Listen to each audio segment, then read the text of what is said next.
Deutsch lernen durch Hören. Annabel Meyer aus Münster. Mein Name ist Annabel Meyer und ich bin 32 Jahre alt. Ich bin in Deutschland geboren. Meine Eltern sind aber aus Kroatien. Nach der Grundschule habe ich die Hauptschule besucht.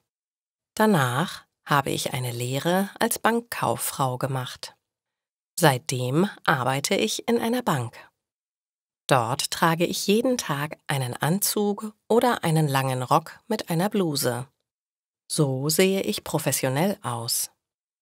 Ich lebe in einer 25 Quadratmeter großen Wohnung. Ich habe keinen Partner, aber ich lebe nicht allein in der Wohnung. Ich habe einen kleinen weißen Hund. Er heißt Rick. Jeden Morgen und Abend gehe ich mit Rick spazieren und treffe dabei oft andere Hundebesitzer. Ich gehe auch gerne spazieren, wenn es regnet oder schneit. Ich ziehe dann einfach eine dicke Jacke und eine Mütze an. Im Sommer fahre ich immer nach Kroatien. Meine Großeltern und meine Tanten leben dort. Meistens bleibe ich dort für einen Monat, um die Zeit mit meiner Familie zu genießen. Ich klettere auch gerne und habe dafür spezielle Kletterschuhe. Sie sind sehr dünn und haben an den Zehen dickes Plastik. Manchmal gehe ich auch mit meinen Freunden Bergsteigen. Ich genieße die Aussicht von den Bergen.